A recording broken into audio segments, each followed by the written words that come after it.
Ukraine का रूस पर ड्रोन अटैक, अब तक के सबसे बड़े हमले को दिया अंजाम। सालों से जारी है रूस यूक्रेन युद्ध। एक ओर जहां रूस यूक्रेन की जंग को लेकर अमेरिका के नवनिर्वाचित राष्ट्रपति डोनाल्ड ट्रंप शांति समझौते का दावा कर रहे हैं, तो दूसरी ओर दोनों ओर से हमले थमने का नाम नहीं ले रहे हैं।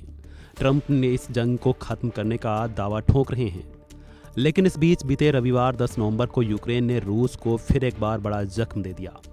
यूक्रेन ने रविवार को रूस पर दर्जनों ड्रोन से हमले को अंजाम दिया। हमले को लेकर बताया जा रहा है कि यह हमला 2022 में युद्ध की शुरुआत के बाद से रूसी राजधानी पर सबसे बड़ा ड्रोन हमला है।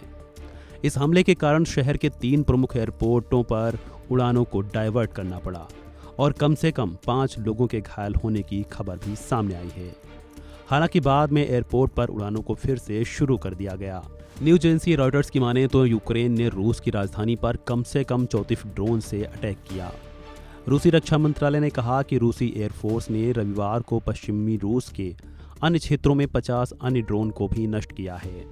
मंत्रालय ने कहा कि रूसी संघ के क्षेत्र पर हवाई जहाज प्रकार के ड्रोन का उपयोग करके दहशतगर्दी हमला करने के कीव शासन के प्रयास को विफल कर दिया गया। इसके अलावा रूस ने दावा किया है कि उसने शुक्रवार की देर रात रूस के पश्चिमी शहर तुला में एक केमिकल प्लांट को भी निशाना बनाया था। यूक्रेन की स्पेशल ऑपरेशन फोर्स एसबीयू ने कहा कि उसने हमले में 13 ड्रोन का इस्तेमाल किया था। हमले के बाद केमिकल प्लांट पर विस्फोट भी हुआ और धुएं का गुबार छा गया। इसके अलावा यूक्रेन ने भी कहा है कि रूस ने भी कीव पर ड्रोन हमले किए हैं। यूक्रेन ने कहा कि रूस ने अपनी ओर से रात भर में रिकॉर्ड 145 ड्रोन लॉन्च किए। कीव ने कहा कि उसके हवाई सुरक्षा बलों ने उनमें से 62 को मार गिराया है। रूस ने यूक्रेन के गोला बारूद स्टोर को निशाना बनाया। रूस यूक्रेन की जंग को लेकर बताया जा रहा है कि जंग अब अपने अंतिम चरण में प्रवेश कर रही है।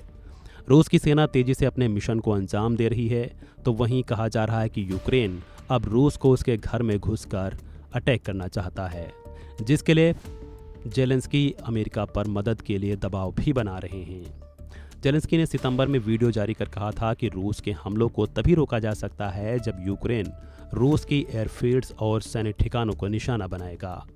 हम हर रोज अपने सहयोगी देशों से इस पर चर्चा कर रहे हैं, उन्हें इसके लिए राजी करने की कोशिश भी कर रहे हैं। बता दें कि 2 साल से ज्यादा समय से रूस यूक्रेन युद्ध जारी है। रूस वैसे तो कहने को सुपर पावर है, लेकिन यूक्रेन रूस को कड़ी टक्कर देता नजर आ रहा है। बहरहाल देखना होगा इस जंग का अंत कब तक होता है। फिलहाल इस वीडियो में इतना ही। खबरों से जुड़े अन्य अपडेट्स के लिए बने रहें फन इंडिया हिंदी के साथ।